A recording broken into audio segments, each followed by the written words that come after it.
I'm very lucky because I think you are a product of your environment. So the household that I came out of, nobody is really in my line of work. They're all research scientists and PhDs and multiple masters, and I was the only one who came out and wanted to do something like PR.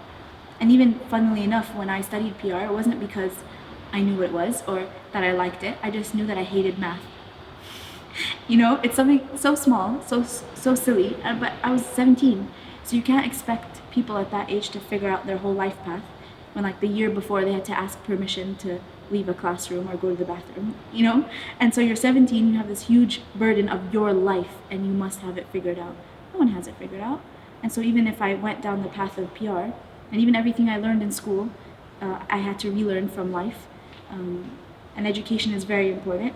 Even trying, when I went and I worked in the corporate world, in corporate PR, it was very important to take that step before I did my own thing, because you need to learn what you don't want out of life, what you do like and what you don't like about the structured environment, and learn about yourself.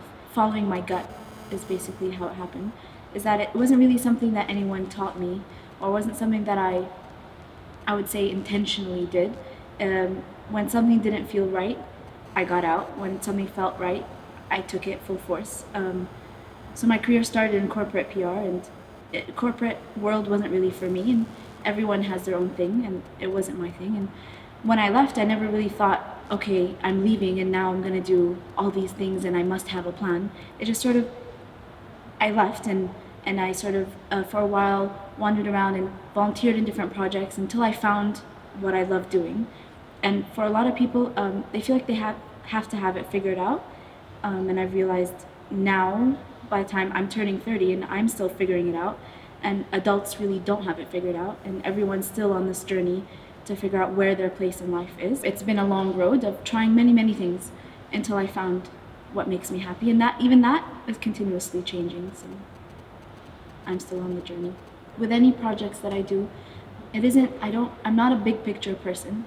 I'm the focusing on the here and now and sort of my corner, my little bubble of happiness. So what I always do is focus on, it just starts of what do I feel like is missing from my surroundings, what is missing in my country, what would I like to go to, what would I think is cool, and it's just a response to that. I basically put together things that I would like to go to, that would bring me joy, and then it ends up, and I'm always surprised at people's reactions, because you always think it's a very internal conversation, so I think maybe this is just me and maybe a few other people, and I'm always shocked to see that it has far-reaching ramifications, and it's great and it's celebrate, but there's no time to celebrate because I'm already thinking about what I can do next and how I can make the experience even better, and then I feel this huge burden of responsibility to do a better job, because not everyone's looking at me, right?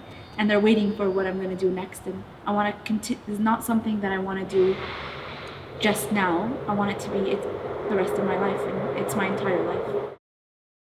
It's not a solid thing. It's more of a liquid, if I can put it that way.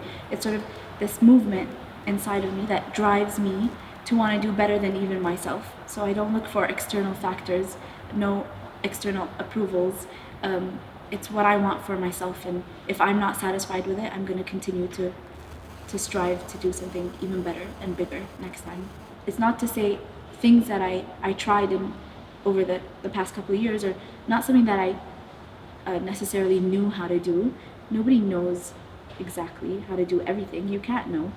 So it's more of I'm going to say yes, and then I'm going to figure it out.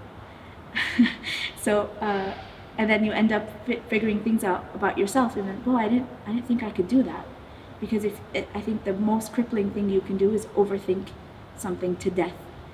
It will mean it's death. So I jump in the deep end, and either I sink or I swim, you know, and thankfully I haven't sunk yet. It's one thing to sort of see yourself in a certain career path, But what a lot of people do is they ignore this inner voice that tells them that it's not right.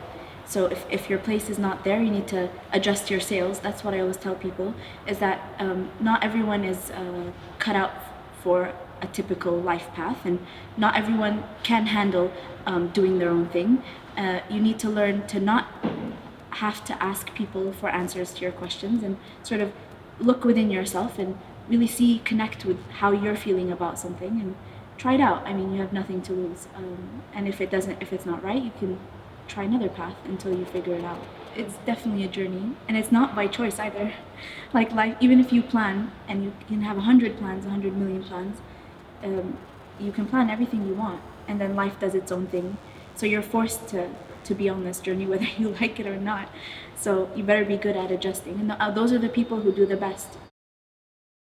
Slow down. So if it took me to the age of 30 to figure out what I wanted to do in life, then so be it. Some people, power to them, figure it out very soon, and that's great, you know, if they're in their 20s and they know what they want to do. Because then you observe people who get far in life and they're on the track that they think they're supposed to be on, and they wake up one day and they're middle-aged and they have a crisis, right? So it's like, because they ignored their inner voice. Not to sound like a hippie or anything, and I don't think this is what worked for me. I don't know if that's everyone's life story, but I think anyone can benefit from listening to their inner voice. Learn to rely on yourself and know that there's no such thing as what you're supposed to be doing. There are no rules. So if you have life skills and you learn how to rely on yourself, you can probably handle most situations better than everyone else. And take the leap.